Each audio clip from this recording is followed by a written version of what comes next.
Assalamualaikum warahmatullahi wabarakatuh. Waalaikumsalam warahmatullahi wabarakatuh. Alhamdulillahilladzi wakafa wassalatu wassalamu ala nabiyil mustafa wa ala alihi wa sahbihi min ahli sidqi wal wafa. Ashhadu an la ilaha illallah wahdahu la syarikalah wa ashhadu anna sayyidana Muhammadan abduhu wa rasuluhu la nabiyya ba'dah. Allahumma salli wa sallim ala sayyidina Muhammadin wa ala alihi wa sahbihi ajma'in. Qala Allah Ta'ala fil Qur'anil Karim wa huwa asdaqul qailin. A'udzu billahi minasy syaithanir rajim. Bismillahirrahmanirrahim. Wa man ahsanu qawlan mimman da'a ila Allah wa 'amila shalihan wa qala innani minal muslimin. Wa qala sallallahu alaihi wasallam fi hadits syarif la ayyadiyallahu bika rajulan wahidan khairun laka min humurin na'am wa fi riwayatin khairun minad dunya wa ma fiha. Shadaqallahul azim wa sadaqa rasuluhun nabiyil karim wa nahnu ala dzalika minasy syahidin wasyakirin walhamdulillahi rabbil alamin. Yang kita hormati bersama Bapak pembicara kita, Bapak Dr. Burhanuddin Hamid Darmaji, yang bergabung bersama kita insya Allah nanti bersama-sama. Yang tidak lupa juga Ketua DPW dan segenap pengurus DPW Sultra, Ustadz Ya'udus Salam, dan ini adalah geng Assalam, ya.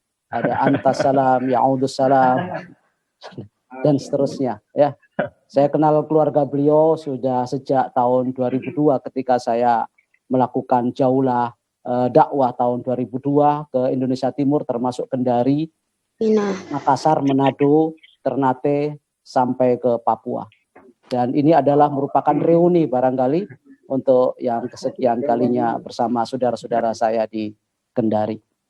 Kalau pula segenap pengurus DPD dan seluruh aleg se-Sultra, dan tidak ketinggalan Bapak Wali Kota kita, Bapak Zulkarnain, yang sudah siap-siap menolak tenaga kerja asing. Ya, mudah-mudahan tidak sampai masuk. Ya.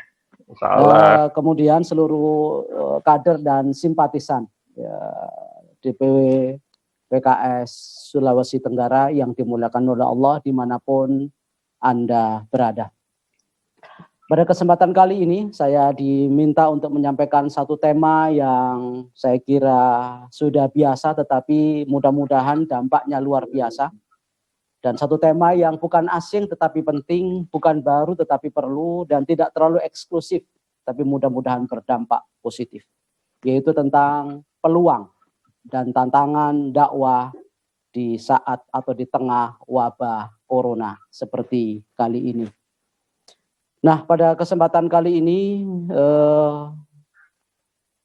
suara dan wacana tentang new normal atau kehidupan baru nyaring terdengar di telinga kita. Ya, disuarakan oleh pemerintah dari pusat, diwacanakan oleh presiden, kita harus berdamai dengan corona. Maka banyak orang yang menanggapinya dan mensikapinya dengan pro dan kontra dengan adanya wacana new normal ini, di mana new normal atau kehidupan baru ini adalah sebuah perubahan perilaku ya manusia di saat ada wabah corona dengan menjaga protokol kesehatan, yang mana sebelumnya normal tapi tidak baru, jadi normal tapi lama gitu. Ada orde lama, ada orde baru. Sekarang ini kehidupan orde baru dan new orde baru, jadi barunya baru.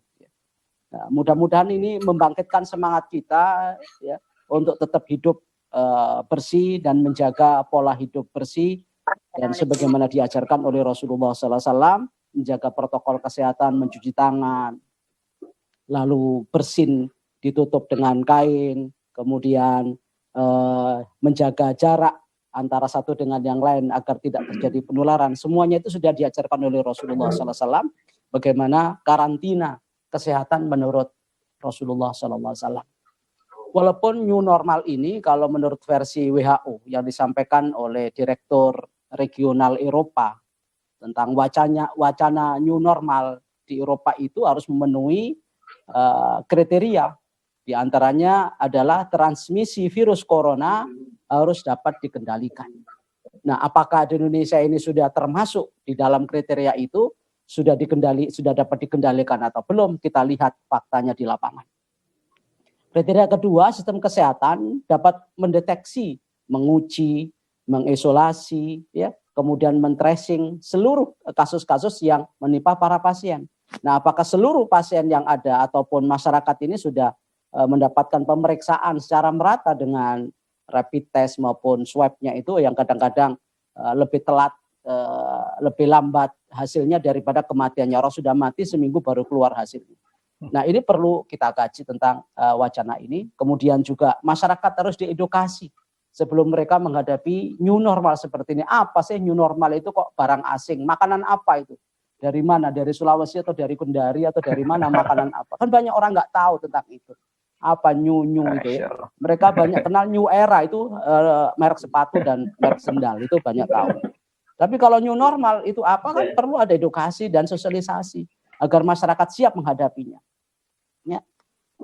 Padahal kalau kita lihat new normal ini banyak ditentang oleh para dokter atau para ahli, ini belum saatnya dan terkesan buru-buru. Karena di lapangan ya kasus-kasus yang terjadi secara global yang menimpa 212 negara dengan kasus 6.692.686 kasus seluruh dunia, yang meninggal 392.286,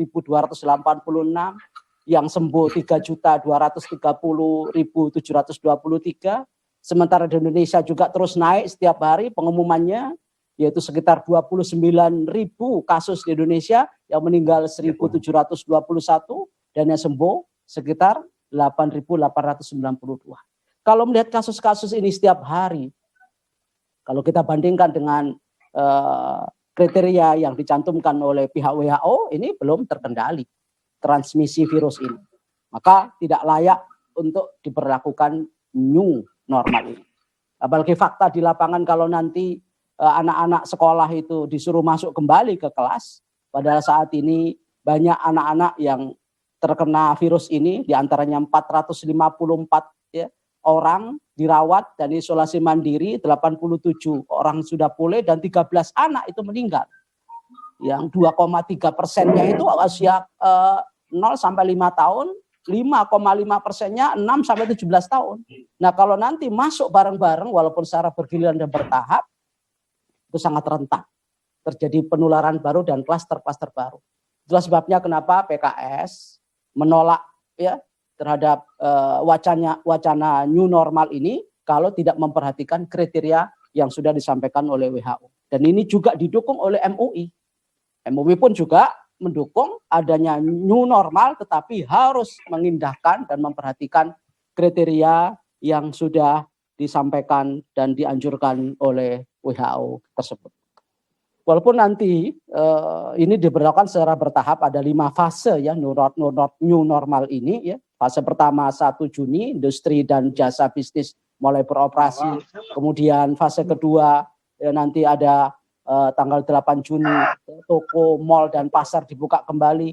Fase ketiga 15 Juni kebudayaan, kegiatan pendidikan dan olahraga secara outdoor boleh dilakukan. Kemudian tahap yang keempat 6 Juli nanti restoran, warung, tempat ibadah termasuk masjid dan gereja, tempat wisata dibuka kembali sebagaimana biasa. Lalu tahap yang kelima tanggal 20 dan 27 adalah semua kegiatan ekonomi terbuka tetap harus menjaga protokol kesehatan. Itulah gambaran singkat tentang new normal yang digagas dan diwacanakan oleh pemerintah, yang katanya kalau nanti terjadi kurvanya nggak turun-turun ya dihentikan new normal. Jadi uji coba dan spekulasi. Daripada menguji coba masyarakat dan rakyat mati dan meninggal tanpa ada ya penanganan secara khusus, saya kira hendaknya dipikir ulang dan didalami kembali, dicermati kembali wacana itu agar tidak berjatuhan korban yang terus meningkat sebagaimana yang kita ketahui sekarang. Namun wacana itu baik new normal atau old normal atau abnormal itu tidak masalah bagi dakwah.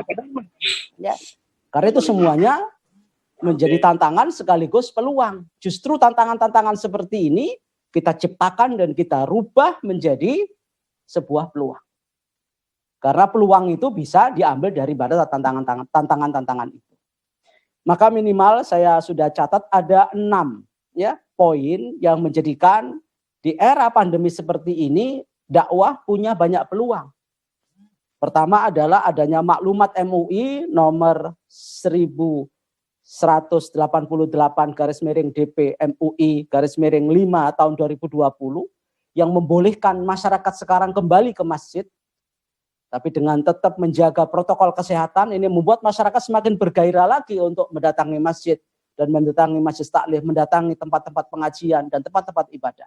Walaupun tetap harus menjaga protokol kesehatan, dan sekarang pun juga masyarakat berbeda-beda yang masih ketakutan, tetap saja sholat dan ibadahnya di rumah. Kemudian poin yang kedua yang menjadikan peluang dakwah kita tetap ada di masa pandemi seperti ini, dakwah itu tidak mengenal waktu, tidak mengenal tempat, karena dakwah kewajibannya sepanjang masa dan bersifat elastis, kapan saja, di mana saja, dalam kondisi apapun saja, dan bisa menyesuaikan dan adaptasi terhadap kondisi yang ada di sekitarnya. Lalu poin ketiga adalah pasar dakwah online saat ini sangat terbuka. Ya, di masa seperti ini kita rapat aja pakai online, kemudian kita pengajian juga pakai online, ya segala macam orang transaksi pun juga pakai online. Maka ini peluang juga bagi ustadz-ustadz online, ya dai-dai online yang selama ini mungkin offline, ya. Nah sekarang sudah mulai harus belajar dakwah-dakwah secara online, dan ini adalah merupakan satu kesempatan bagi para dai untuk belajar lebih lanjut. Lalu poin yang keempat, peluang dakwah ini tersedia dan terbuka bagi kita semua di depan mata kita adalah banyaknya korban PHK dan yang dirumahkan. Menurut laporan Kemenaker itu ada sekitar 3 juta orang yang terkena dampak COVID ini, yang menjadi pengangguran dadakan dan miskin mendadak karena mereka di PHK dan dirumahkan oleh perusahaan. Begitu pula banyak anak-anak yang sekolahnya dirumahkan. Bukan hanya pekerja saja, tapi pelajar dan siswa pun juga dirumahkan. Walaupun belajarnya from home, ya, dari rumahnya masing-masing, bekerja juga sebagian juga dari rumah masing-masing. Yang kelima adalah banyaknya umat Islam yang belum paham agama. Dari 227 juta umat Islam se-Indonesia yang merupakan 87% dari sekitar 264 juta penduduk Indonesia itu masih belum banyak paham tentang agama ini. Ini peluang juga bagi kita untuk bisa ya menciptakan sebuah gagasan-gagasan baru bagaimana mendakwai mereka yang masih belum banyak paham. Nanti rinciannya di belakang. Ya. Kemudian juga di samping itu banyak penduduk Indonesia ini yang belum lulus wajar 9 tahun. Wajib belajar 9 tahun sampai SMP. Kebanyakan mereka ada lulusan SD sampai 25 juta laporannya itu. Ini berarti kan mereka harus diangkat, di-upgrade wawasan dan kemampuannya serta pemahamannya tentang agama. Sudah nggak lulus SD, nggak lulus SMP, hanya SD, lalu agamanya nggak matang-matang juga karena tidak ada dakwah yang sampai kepada mereka. Lalu yang keenam, poin keenam yang menjadikan ini sebuah peluang dakwah di era new normal ini adalah umat Islam adalah penduduk mayoritas republik ini. 87%, berarti sekitar 227 juta ya dari seluruh penduduk Indonesia sebanyak 264 juta, dan itu sesuai dengan laporan BPS ya. Kita mulai dari maklumat MUI nomor 1188/DP MUI /5 tahun 2020 tentang mensikapi new normal seperti ini. Nah, di dalam maklumat itu disebutkan bahwa mendukung kebijakan pemerintah. Kalau memang nanti suatu saat ada kebijakan baru tentang new normal. Tapi MUI memberikan kriteria, memberikan syarat. Sebagaimana syarat dan kriteria yang disampaikan oleh WHO. Bahwa transmisi virus corona dan COVID ini harus terkendali. Kemudian masyarakat dilibatkan di edukasi. Diajak berpartisipasi agar menyadari. Apalah artinya kalau new normal diberlakukan tapi masyarakat juga tidak menyadari tentang pentingnya menjaga jarak, cuci tangan, ya, kemudian batuk dan pileknya harus ditutupi, ya, lalu pakai masker. Kalau kesadaran itu nggak ada, percuma new normal ini menjadi new kasus jadinya, kasus-kasus baru, ya, new problemnya nanti akhirnya banyak problem-problem baru yang timbul nanti. Padahal sebelumnya mungkin dengan adanya PSBB yang sudah diberlakukan saat ini sudah meminimalisir angka-angka korban dan angka-angka yang terinfeksi dari corona itu. Tapi kalau ini dilonggarkan, masyarakat sudah seakan-akan sudah bebas karena sudah rindu masjid, rindu pasar, rindu mal, semuanya berduyun-duyun, akhirnya mereka menjadi klaster baru. Ini berbahaya. Makanya MUI juga memberikan kriteria, kalaupun nanti diberlakukan masjid dibuka, mal dibuka, sekolah dibuka, tetap harus menggunakan kriteria WHO yang salah satunya adalah pengendalian virus corona itu di Indonesia. Bahkan sistem kesehatan pun juga harus tersedia dengan lengkap, ya. Para dokter, para perawat, APD-nya sudah lengkap, kemudian bagaimana nanti mengisolasi pasien, mengkarantina, dan segala macamnya sekarang ini sudah mulai kewalahan. Di antaranya adalah di Rumah Sakit UNER Surabaya pun sudah tidak menampung lagi, gitu. Nah, kemudian yang kedua itu adalah peluang yang pertama bahwa MUI sudah membuka, ya, kesempatan bagi umat Islam untuk datang ke masjid, tapi tetap harus menjaga protokol kesehatan yang kemarin sudah dimulai dengan sholat Jumat. Tetapi itu pun juga tidak menjadikan umat Islam kemudian euforia berduyun ke masjid. Masih banyak juga yang ada di rumahnya masing-masing. Oh, nggak ada suruhan MUI aja dalam kondisi normal banyak yang ke masjid, banyak yang tidak ke masjid, apalagi sekarang ada corona, ada alasan untuk tidak ke masjid, ya. Nah, ini juga akan menjadi peluang bagi kita untuk membangkitkan semangat dan ghiroh dakwah para kaum muslimin terutama yang ada di Indonesia. Kemudian peluang yang kedua atau poin yang kedua dari peluang dakwah ini, di samping seruan dan maklumat MUI yang menggairahkan umat Islam untuk tetap terlibat dan partisipasi dalam dakwah, adalah kewajiban dakwah ini sepanjang masa. Dakwah itu tidak hanya ketika normal, abnormal pun juga tetap harus dakwah. Ya, dalam kondisi filman syati wal makro, dalam kondisi menderita maupun bahagia, susah maupun senang, itu nggak ada masalah. Karena sifatnya adalah universal. Baik materinya, baik manhajnya, maupun waktu dan tempatnya, rahmatan lil alamin. Maka tidak akan terpengaruh dakwah itu dengan adanya kondisi-kondisi COVID seperti ini. Karena hukum dakwah itu dibagi dua. Ada yang fardu ain dan fardu kifayah. Kapan saatnya fardu ain dan kapan saatnya fardu kifayah. Fardu ain adalah kewajiban personal. Setiap orang melakukan dan harus melakukan amar ma'ruf nahi mungkar. Ketika kemungkaran, kejahatan, dan kemakrufan itu bisa diatasi oleh pribadi-pribadi itu. Tapi kalau sudah mengenai masalah-masalah yang harus ditangani secara kolektif, berjamaah, maka ini lembaga, maka menjadi fardu kifayah bagi pemerintah untuk bikin kebijakan, ya, seperti yang dilakukan oleh wali kota kita ini, ya. Itu fardu kifayah, nggak mungkin ketua DPW mengeluarkan surat edaran dan memberlakukan PSBB karena itu bukan kewenangannya. Dan tidak semua warga Sulawesi Tenggara atau kota Kendari itu melakukan itu karena tidak punya kewenangan. Dan ini harus dilakukan oleh orang-orang yang punya kemampuan dan otoritas tertentu sebagaimana wali kota, gubernur, presiden, dan lain sebagainya.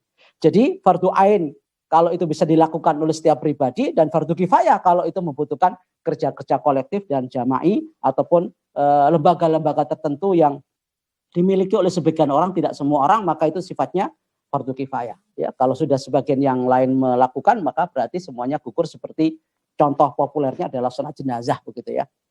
Nah, di samping kewajiban ini tidak akan berhenti dalam situasi tertentu dan tidak akan mandek dan stop dan terhalangi, terpengaruh oleh suatu kondisi tertentu, maka Islam telah memberikan metode dakwah ini sesuai dengan kondisi masing-masing. Oleh sebab itu Rasulullah Subhanahu wa taala sudah mengantisipasi sebenarnya metode dakwah sejak 15 abad yang lalu. Ketika Allah mengatakan dalam surat An-Nahl ayat 125 yang sering kita dengarkan ayatnya itu, ud'u ila sabili rabbika bil hikmati wal mau'izatil hasanati wajadilhum billati hiya ahsan. 3 metode ini dan bisa dipakai kapanpun. Dalam kondisi seperti sekarang ini kita harus tahu bagaimana dakwah kita, apakah harus dengan mau'izah, apakah harus dengan cara hikmah, apakah dengan harus pakai dialog seperti sekarang ini, gitu ya. Ini bisa dipakai kapanpun dalam situasi apapun, termasuk saat pandemi dan wabah corona yang melanda Indonesia, termasuk semua dunia yang sekarang ini sudah mengalami nasib yang sama seperti kita. Maka mungkin satu hal yang sangat bijak kalau kita sekarang ini banyak menggunakan ya dakwah via online. Karena kondisinya tidak memungkinkan secara offline. Yaitu entah berbentuk seminar seperti sekarang ini ya, webinar maupun langsung melalui Zoom langsung satu arah ya. Jadi monolog bukan dialog antar kita dengan masyarakat tertentu yang saat ini mungkin sedang di rumah masing-masing. Itu adalah bagian-bagian yang bisa menjadi peluang saat ini bagi kita semua untuk selalu berdakwah. Apalagi kalau dari sisi pahala ya sangat banyak kalau kita bisa ingin banyak pahala. Karena sebagian orang yang tidak memahami ini karena tidak tahu bagaimana positifnya orang berdakwah. Yang kata Rasulullah ad-dalu 'alal khair kafa'ili, setiap orang yang menunjukkan kebaikan adalah pahalanya seperti yang ditunjukkan.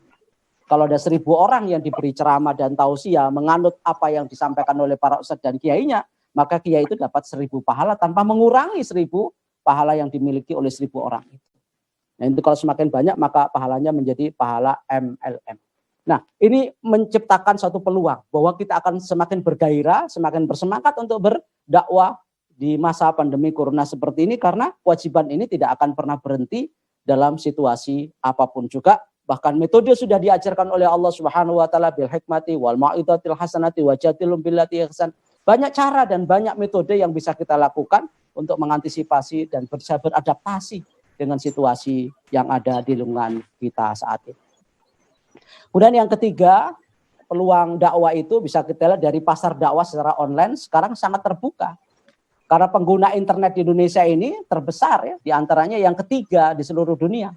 Ya, ada sekitar 171 juta pengguna internet.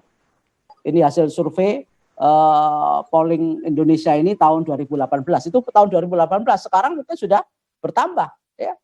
Bisa 175 juta jiwa Indonesia dari penduduk Indonesia, dari total penduduk Indonesia 264 juta ya 1.600 ribu jiwa ini ya. Ya, sehingga kalau kita total persentasenya sekitar 64,8% penduduk Indonesia menggunakan internet. Ya, baik yang muslim maupun yang non-muslim. Sementara pengguna terbanyak dari pengguna internet itu yang menggunakan YouTube di Indonesia ini adalah nomor 1. Ya, di mana YouTube adalah banyak penggunanya, sekitar 88% itu mereka banyak menggunakan YouTube, mengakses YouTube. 83 melalui WA, kemudian FB 81%, Instagram 80%, pakai LINE 59%, Twitter 52%, ya, Facebook Messenger itu sekitar 47%, gitu ya. BlackBerry Messenger 38%. Yang terbanyak YouTube sekarang. Makanya banyak ustadz YouTube sekarang ini. Ya, ustadz jadi YouTuber. Ya. Nah, ini perlu dikelola. Jangan sampai kita ketinggalan kereta. Orang sudah mencapai puncaknya, kita masih saja mengandalkan offline. Jadi kalau tidak ketemu nggak ngaji. Kalau nggak ketemu fisik kita nggak mantap. Ini bukan masalah perasaan. Ini karena harus mengantisipasi situasi. Kalau nggak ke masjid nggak enak. Ya bukan masalah nggak enak, ini membahayakan. Nah, ini yang kadang-kadang logika kita ini nggak jalan ketika menghadapi situasi yang tidak normal. Ya, padahal kita harus mengantisipasi dengan segala macam situasi ini dengan baik. Ya. Kemudian juga pengguna Instagram di Indonesia ini termasuk yang terbesar juga, ada sekitar 60 juta orang. Ya, di Indonesia ini setelah Amerika dan Brazil. Ini survei tahun 2018, walaupun itu 2 tahun yang lalu, tapi ini bisa menjadi landasan kita melihat bagaimana pengguna dan pengakses Instagram ini cukup besar juga ya, di samping juga YouTube. Walaupun ini banyak beredar di wilayah Pulau Jawa ya, sekitar 65% itu di Jawa. Ya, termasuk Kendari, tidak termasuk di Jakarta. Nah, ini peluang kan bagi non Jawa dan di luar Jawa untuk melakukan satu upaya dakwah. Karena banyak orang ngumpul ya, penduduk ini kan memang 60% di Jawa. Makanya kalau pemilu menang di Jawa itu udah selesai. Karena 60% ya pemilihnya ada di Jawa. Maka wajar kalau pengguna internet itu 65% juga di Jawa. Tapi bukan berarti di luar Jawa bukan menjadi peluang. Ini peluang juga di Kendari, di Sulawesi menjadi peluang. Dan bagaimana membangkitkan dakwah di daerah-daerah itu, terpencil di daerah-daerah mana? Di transmigrasi yang kemarin saya pernah datang ke rumah saudara saya di daerah transmigrasi itu. Sekitar 100 kilo sampai 150 kilo ya. Dengan jalan berkelok-kelok itu. Itu perlu adanya antisipasi walaupun kita sedang dilanda pandemi saat ini. Dan konten-konten ceramah biasanya tidak menarik dan tidak banyak diakses oleh banyak orang. Pengguna internet lebih banyak, sekitar 96% konten hiburan yang mereka akses. Karena itu adalah orang pengen santai, sudah pandemi kerja nggak ada gitu kan. Sudah sekolah di rumah, ngantuk, suntuk gitu kan. Capek, letih, lelah, stres, ya mereka cari hiburan. Nah, bagaimana kita juga menjadikan dakwah ini bagian daripada hiburan ruhiyah. Ya, kalau mereka cari hiburan-hiburan rupiah, nah kita sajikan hiburan-hiburan ruhiyah yang mengangkat mental kita agar mereka tidak stres menghadapi corona. Nah, ini adalah peluang juga bagi kita semua. Walaupun 96% mereka banyak mengakses lagu-lagu, film-film ya dan konten-konten yang ringan-ringan gitu ya. Dan ini bisa kita lihat bagaimana konten-konten yang digagas oleh para YouTuber itu sangat banyak peminatnya. Seperti Atta Halilintar saja ya, followersnya itu sekitar 22 juta. Ya, dengan penghasilan 4 sampai 9 miliar per bulan. Ya, karena beliau juga sudah melakukan 500 konten sejak tahun 2014 sampai tahun ini gitu ya. Gen Halilintar 14 juta ya, followersnya, kemudian Deddy Corbuzier 8,26 juta. Itu banyak sekali konten-konten yang menarik bagi masyarakat. Kenapa dakwah ini kok tidak banyak yang mengakses dan tidak banyak yang berminat? Ya, Ria Ricis saja yang hanya menyajikan vlog-vlog seperti ini banyak penggemarnya, sekitar 11.621.202. Itu subscribersnya segitu ya. Belum viewernya dan segala macam, itu banyak banget, dan penghasilannya sampai 500 sampai 7 miliar penghasilannya. Ini melebihi para ustadz dan para kiai. Itu sudah berapa puluh tahun dan ratusan tahun tuh ustadz kalau berdakwah sampai berbuih-buih. Kalaupun itu adalah visi dan misi dan orientasinya adalah untuk mencari materi. Ini adalah sesuatu peluang. Maka perlu kita cari bagaimana ya peluang-peluang ini bisa kita dapatkan. Oleh sebab itu para kiai, para ustadz dan para kader dibangkitkan semangatnya untuk melakukan dakwah online. Dan mestinya kita ya harus ada manajemen yang profesional. Kenapa penyanyi dan para pendangdut itu bisa moncar sampai kemana-mana? Karena ada manajemennya. Ya kita tidak ingin jadi pendangdut ya, tetapi kita ini kadang-kadang kurang mungkin ya, kurang matinun fil khuluq, tapi kadang-kadang tidak mungkin fil amal gitu. Akhlaknya baik sih, tapi karena kita ini nggak mungkin, nggak itkon gitu ya, nggak profesional, jadinya ya menjadi jago kandang aja, nggak dikenal orang ya. Ya mungkin juga kita dikenal di bumi aja, sekitar kita aja, di seluruh bumi kita nggak akan dikenal. Apalagi kita nggak dikenal di langit, malah payah lagi. Di langit nggak kenal, di bumi nggak ada orang kenal gitu. Nah, bagaimana dakwah ini dikenal di bumi juga dikenal di langit? Bagaimana caranya? Antisipasi itu harus kita segera lakukan dengan menangkap peluang dan menangkap kesempatan-kesempatan seperti ini. Ya, kalau kita bandingkan dengan para YouTuber baik Deddy Corbuzier maupun Atta Halilintar dan Gen Halilintar, Ria Ricis yang puluhan juta ya, para penggemar dan followersnya, kemudian viewersnya juga banyak.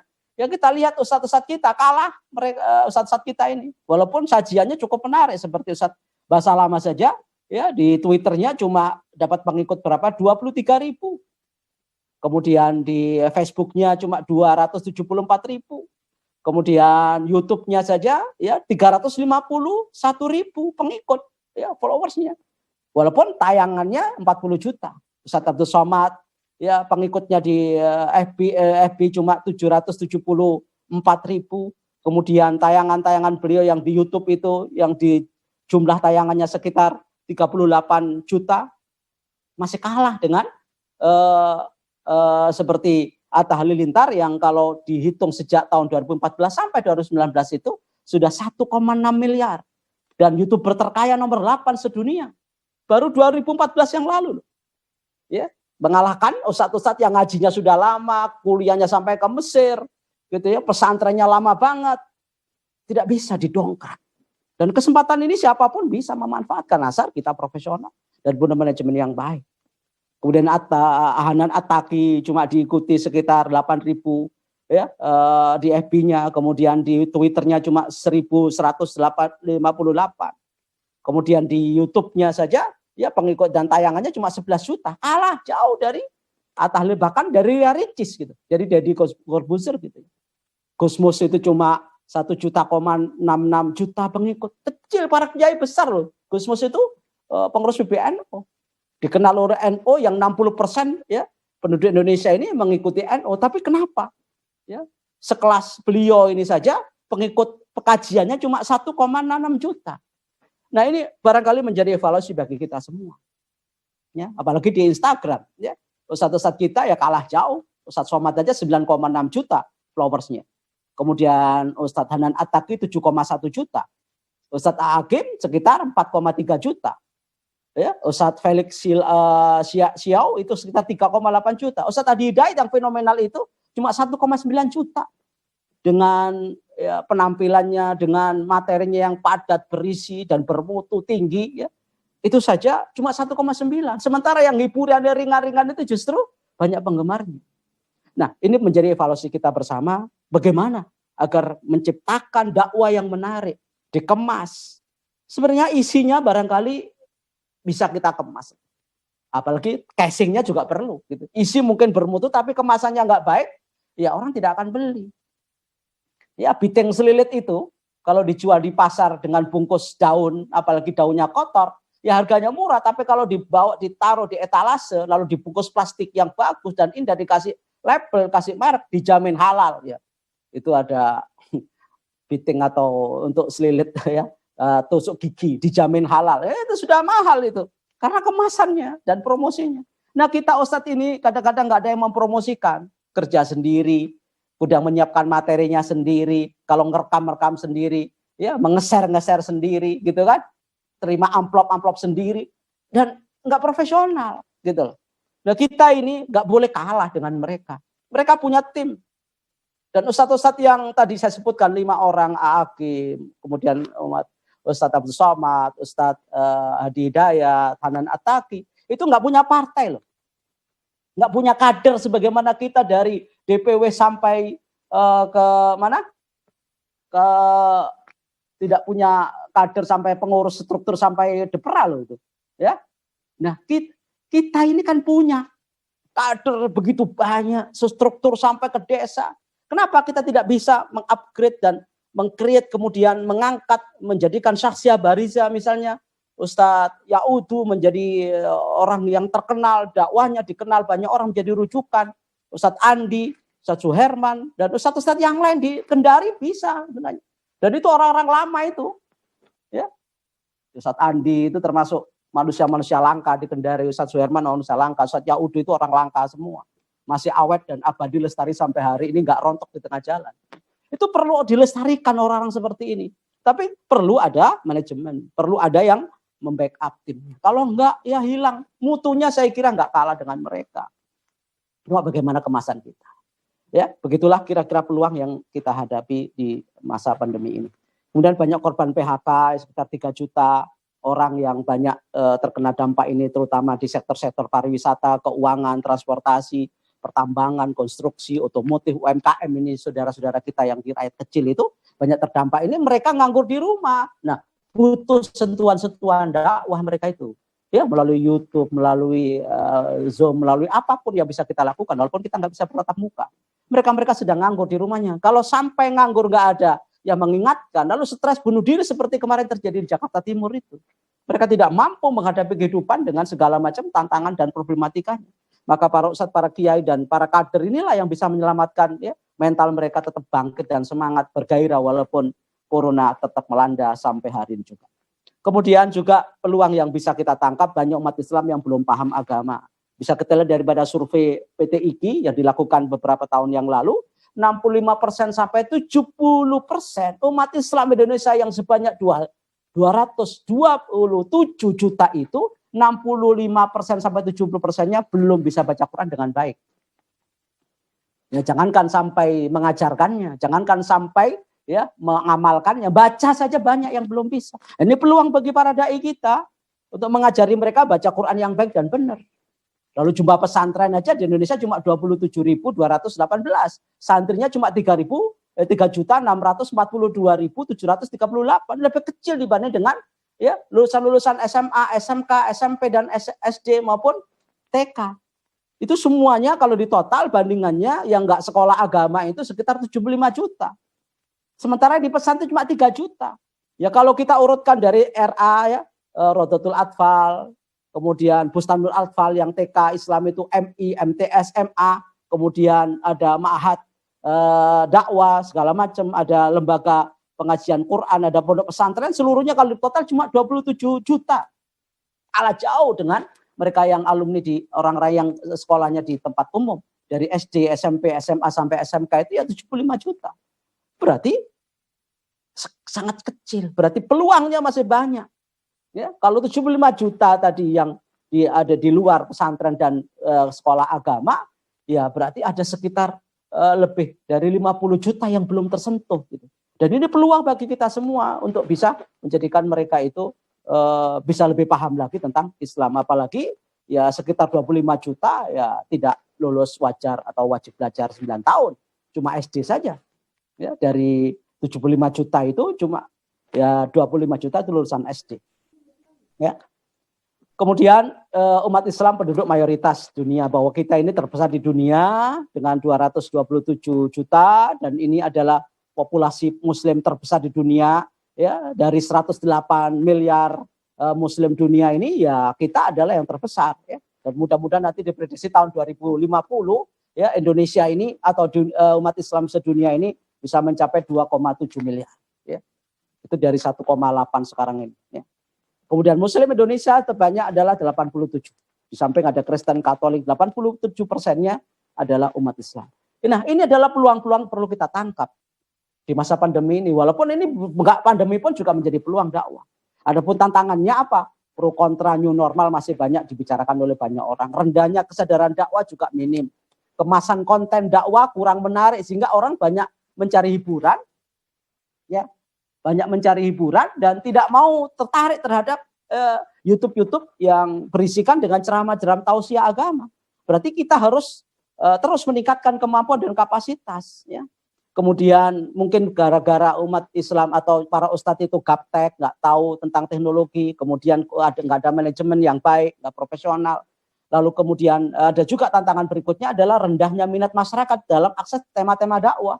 Yang tadi saya katakan 96% itu banyak mengakses tema-tema hiburan. Di samping juga adalah jaringan internetnya juga tidak menyeluruh ke seluruh Indonesia. Bahkan di Kendari saja kalau di daerah-daerah pinggiran dan terpencil akses internetnya, jaringan internetnya juga putus nyambung. Banyak putusnya daripada nyambungnya. Nah itu juga menjadi kendala. Lalu juga terbatasnya kehadiran masyarakat di masjid-masjid taklim.